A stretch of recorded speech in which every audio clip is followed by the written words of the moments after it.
Dear Lady Love TV, Pain and love, my man. Patawad, mahal kita pero ayoko na. Tunghayan na natin ay ika-14 na bahagi. Sumunod na siya. Gusto sana niya mag-offer na siya na magdadrive pero may nabuti niyang huwag na lang. Hindi rin siya tumitingin sa babae habang ini-start nito ang kotse. It was hard enough to be in this close proximity with her. Mas mahihirapan pa siya kung tititigan niya ito. Pero hindi talaga kaya ng mga mata ni Eugene. Napatingin siya sa mga kamay ni Sarah.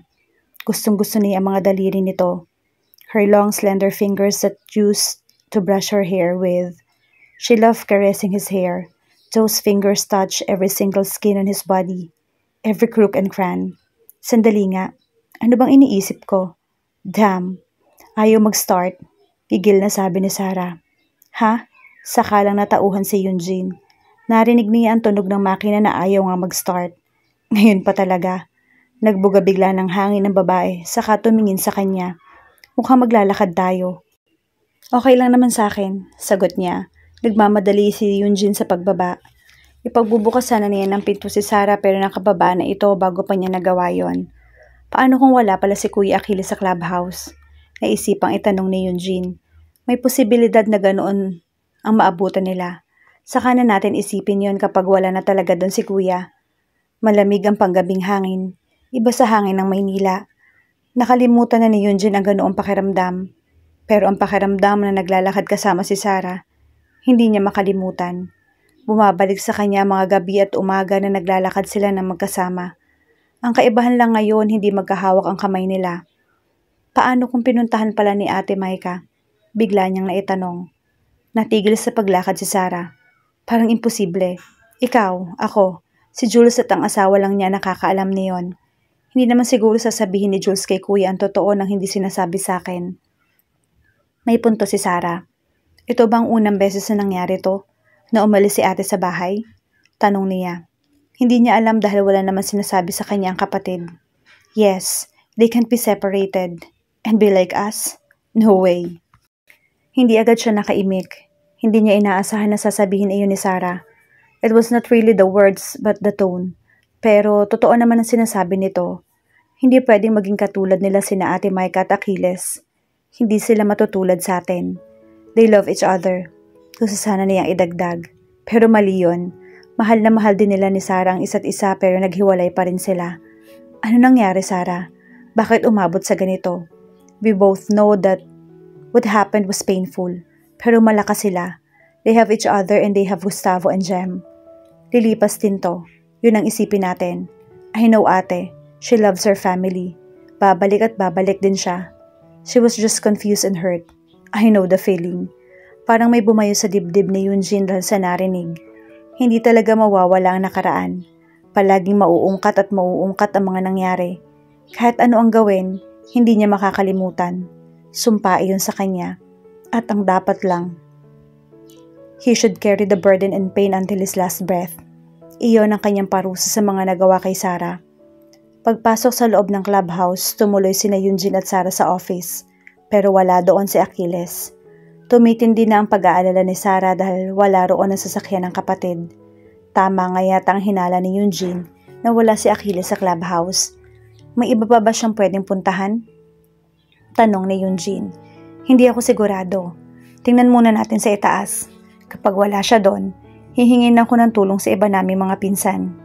Sa totoo lang, kanina pa niya tinatanong ang sarili kung bakit si Eugene ang kasama niya. Well, sino pa ba ang pwede niyang isama? Si Manang Yoli? It was just crazy and ironic that they were together now.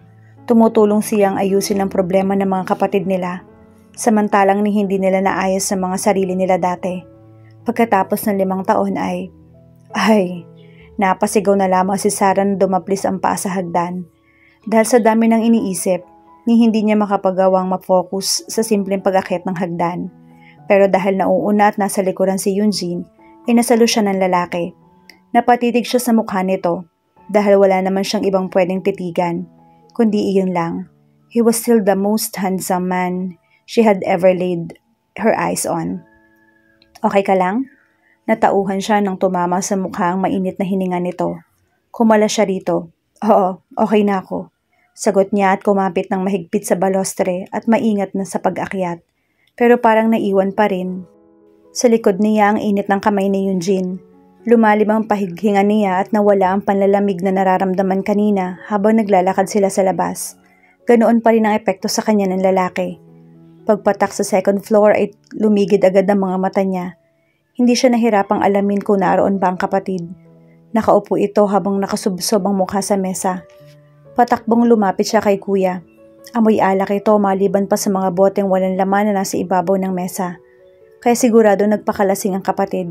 Kuya, tinapik ni Sarah ang braso nito.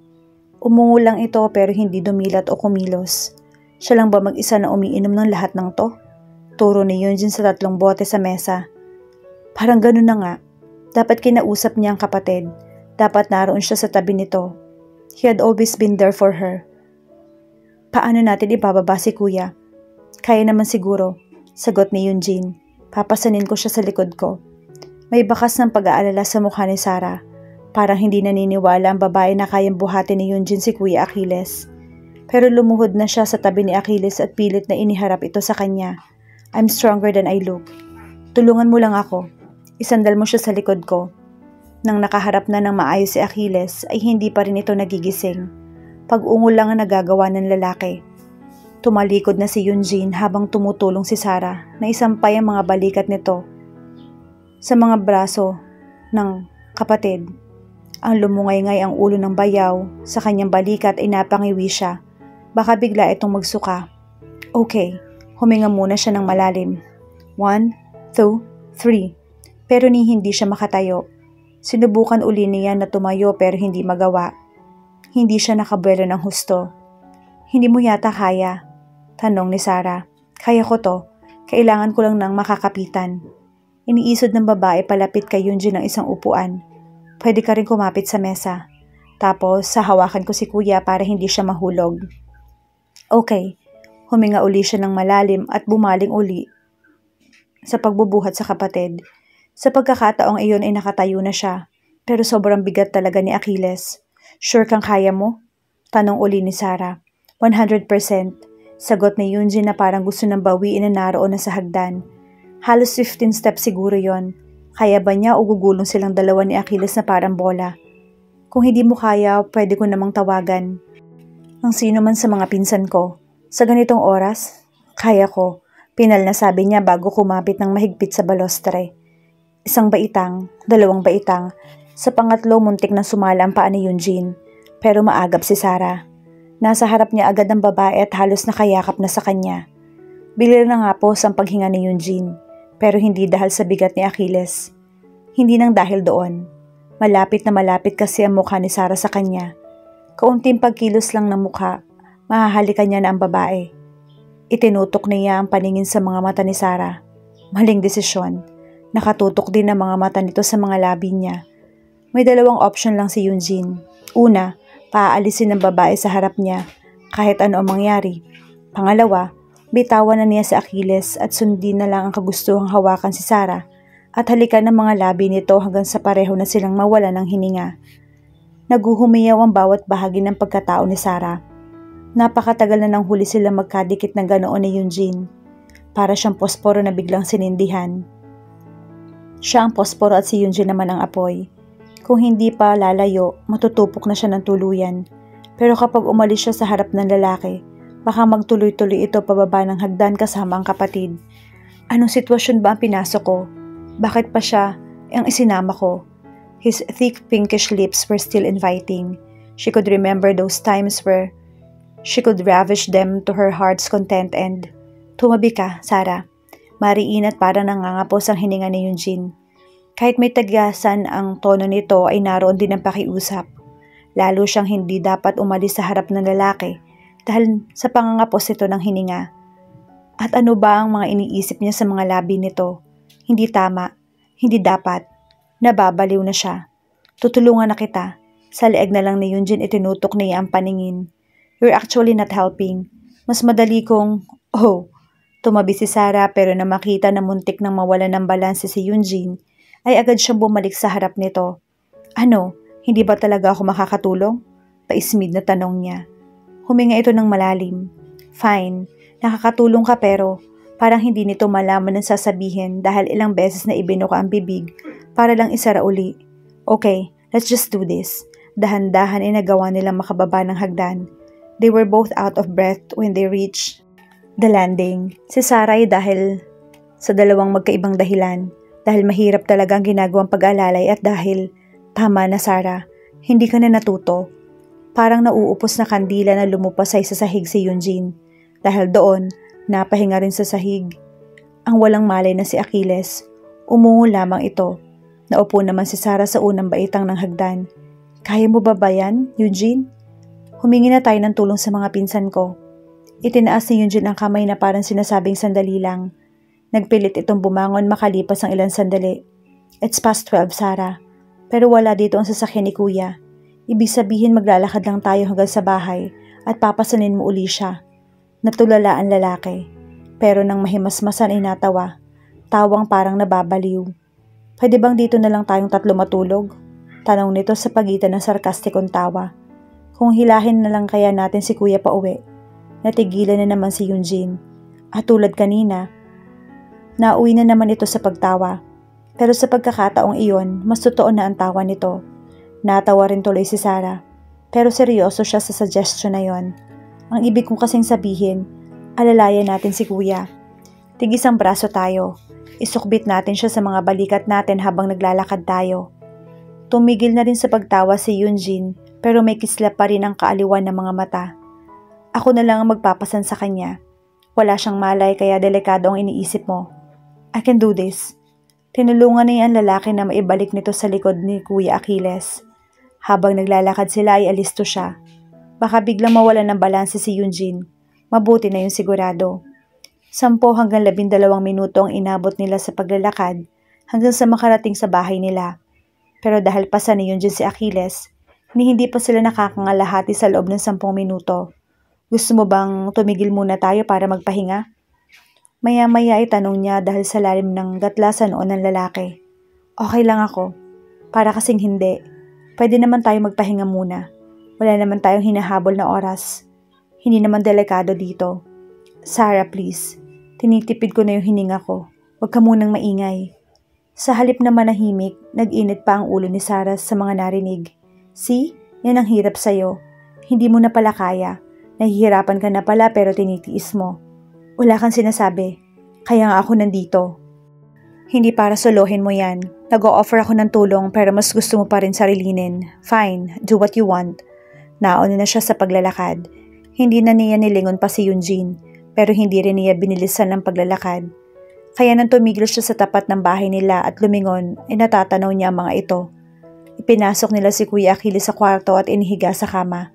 Nahiga si Yunjin sa carpeted na sahig ng master's bedroom, habang si Sarah naman ay hinubaran ng sapatos ng kapatid. Tanging ang paghilik ni Achilles at paghingal ni Yunjin ang maririnig sa kwarto. Makalipas ang ilang sandali, hindi napigilan ni Sarah ang hindi magtanong. Ano nangyari sa atin ni Yunjin? Hindi alam ni Yunjin kung ano ang gagawin sa lugar na yon. Hindi sa ayaw niya sa Baguio. Sadyang alam lang niya na wala siyang lugar doon. Wala siyang silbi. Ang ginagawa lang niya ay maghapong sundan si Achilles at ang iba pang mga pinsan ni Sarah. Ano ang alam niya sa pagtatanim? Hindi niya minamalit ang gawaing iyon. Ang hindi lang niya alam ay kung paano pakitunguhan ang katotohanan. Naaasa siya sa mga ito. Pag-aralan niya ang kalakaran ng Baguio dahil magiging katulong siya sa mga pamilya ni Sarah. Hindi nga niya maiproseso sa isip na ang Sarah na kilala ay ang angkan na kilalang-kilala sa Baguio. Napakayaman, hindi lang basta mayaman. Sobrang daming impormasyon na hindi niya nagawang isiksik sa isip.